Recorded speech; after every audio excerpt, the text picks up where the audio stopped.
Bapak,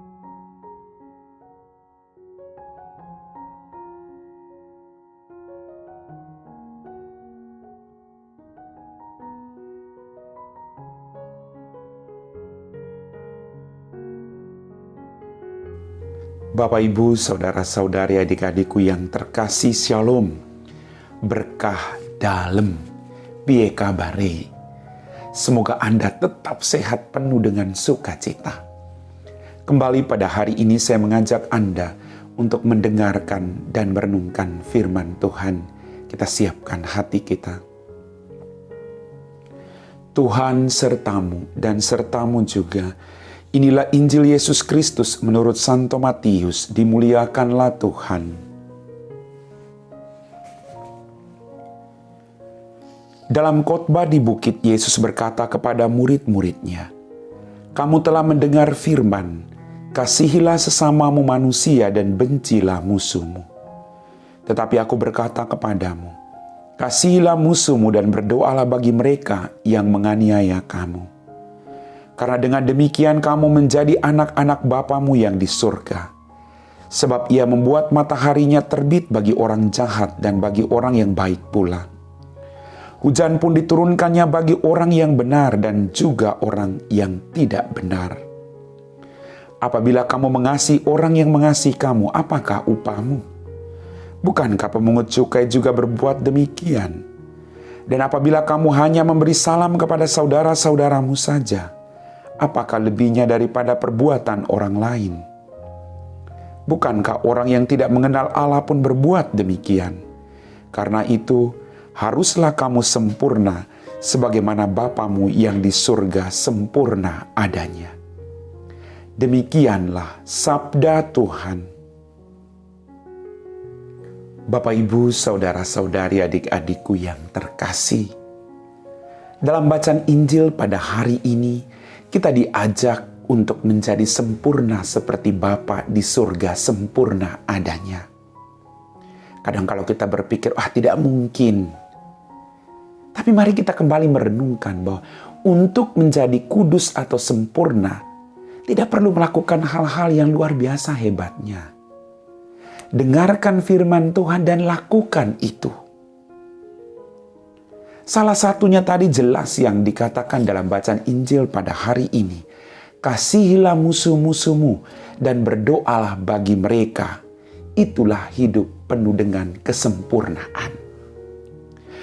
Mengasihi musuh kadang tidak mudah. Apalagi mengasihi orang yang sering sekali menyakiti hati kita. Jauh lebih tidak mudah lagi. Tapi sekali lagi Tuhan mengajarkan kita kesempurnaan itu. Bahwa mengasihi Allah harus diterapkan dalam diri kita dengan mengasihi sesama. Apa gunanya kita membenci orang lain? Hanya membuat diri kita semakin bertambah, tidak tenang, penyakit muncul. Tapi kita diajak untuk mengasihi. Itulah obat bagi hidup kita, agar umur panjang, kesehatan bagi hidup kita. Selama kita menyimpan kemarahan dan kebencian, hidup kita menderita.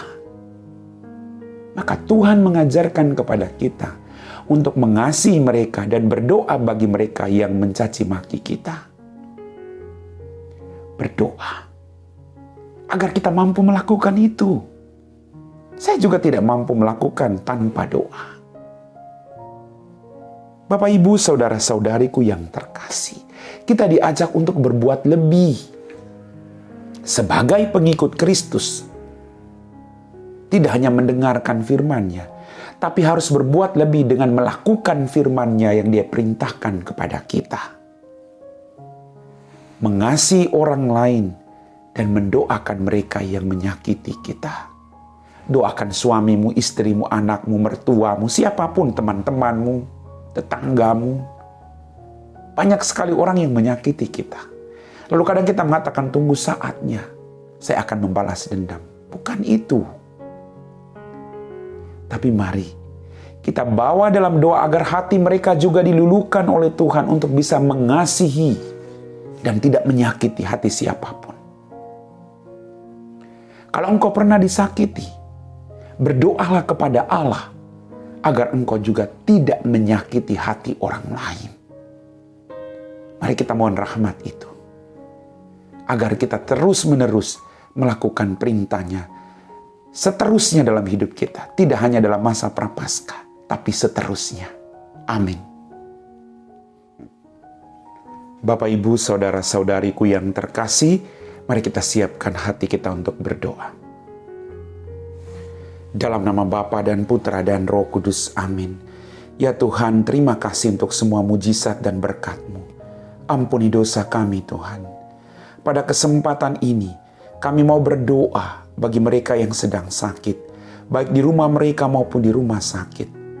Izinkanlah darah dan air yang mengalir dari kerahiman-Mu Tuhan, mengalir dalam setiap organ tubuh mereka yang sakit dan sembuhkanlah mereka. Engkau Tuhan kami, Engkau tabib di atas segala tabib. Jamah mereka Tuhan. Biarlah hidup mereka juga penuh dengan kesaksian bagi nama-Mu. Tuhan, berkatilah juga orang-orang yang ada di sekitar orang-orang sakit yang merawat mereka. Berikan mereka juga rahmat, kesabaran, dan kesehatan, agar mereka dengan setia boleh merawat orang-orang sakit dan boleh melihat Engkau dalam diri sesama yang menderita. Ketuklah pintu hati sesama kami Tuhan untuk membantu orang-orang sakit. Kami puji Engkau Bapa, kini dan sepanjang segala masa. Amin. Tuhan sertamu dan sertamu juga. Semoga kita sekalian diberkati oleh Allah yang Maha Kuasa, Bapa dan Putra dan Roh Kudus. Amin.